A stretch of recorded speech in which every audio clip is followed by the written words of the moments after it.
Hi, my name is Hannah, and I decided to go to a Mormon temple for my oral presentation. So I decided to start this new adventure at a Mormon dance in Folsom, California. The dance was actually held at the temple, which was the first surprise. I never thought that they would let something so goofy go on in their sacred place. So I chose to do this Mormon culture because for the majority of my life, I've been friends with a girl named Jamila who has a Mormon background. What she did always interested me, but my parents were always so against me doing anything that was associated with their religion. So now that I'm out of the house, I can make decisions for myself. So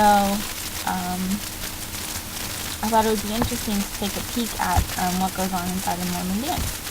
I decided to go back and film this at the temple, but they wouldn't let me go near it.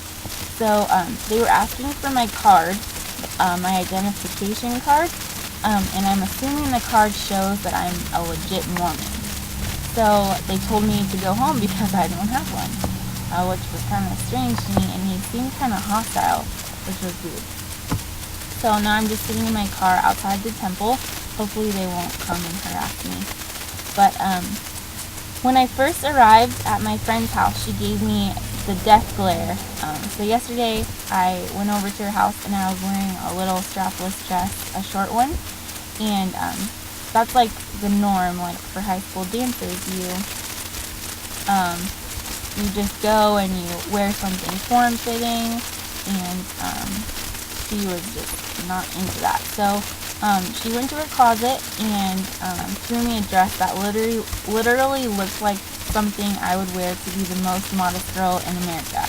It was a plain blue dress that went below my knees and had long sleeves. So super conservative, but I gladly put it on. Another part of the experience, right? So we got to the temple, and it was beautiful. It was crazy. It's so nice there compared to like normal churches that I've been to. But Jamila, she had me follow her. We had to go talk to the bishop. So I was a little nervous. I wasn't sure what to expect. But I wasn't sure if I had to convert or like sign some papers for me to be able to dance next to these kids. But he talked to me about my morals mostly. He asked if I smoked or drank or was promiscuous. Those were the words that he used. So after the interrogation, he let us go into the area where we could get our groove on. So when we went through the doors, I was surprised to see that there was a ton of people there. They were all dancing old-fashioned, purposefully not allowing their bodies to touch. It was the cleanest dancing I've ever seen. There was a lot of adults there too, just standing outside of the dancing area, but just watching and chaperoning, I guess, making sure nothing naughty was going on. I don't know how there could be though, because these kids seemed perfect. Literally, they were just so proper. We danced for about 2 hours. Then we went to Denny's and just ate food and shared life together and just talked. And they're just normal kids like me. This was good. It was fun. When I was there, I felt like I had become an angel. Like I was the most perfect child alive, dancing multiple inches away from these handsome boys, and I felt like my regular self was kind of terrible compared to who I was that night. And I have morals, so it made me think about things I could possibly change about who I am and maybe like what I believe in, which was kind of interesting and nice to reflect on. But some things that I learned from speech class that helped me through this experience, or better to understand this experience, were acculturative stress, so anxiety and tension associated with a change in culture, which is something that I experienced as soon as I got there. Integration was another thing, which is the owning of the new culture. I successfully blended my two cultures while maintaining a separate identity in each group. Another thing was the in-group. All the kids and adults were part of a group They belong together by choice in goals, values, and norms. So that was pretty interesting.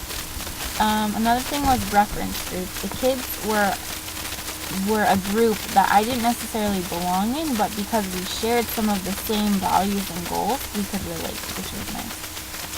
Proxemics is the perception of space. So in this case, the dancing, they were trying to stay pure by leaving room for Jesus, which is what I heard someone say. I thought it was funny. But they left room for Jesus, like 6 inches between the boys and girls while they danced.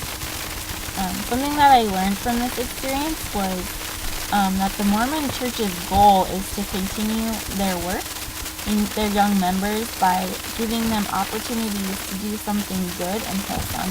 So putting on a dance on the weekends, for instance, just to get them all together and so they don't have temptation to do bad things or whatever.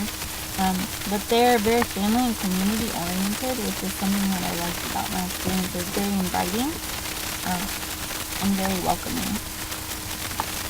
So if you are, something that you guys can learn from my experience is nothing really if you're Mormon, but if you're not Mormon, I suggest you to put yourself out there and maybe go with a Mormon friend and visit a church or a temple and just like see the beauty of it, all the architecture and stuff. It was really interesting. But don't let your stubbornness and ignorance be your downfall.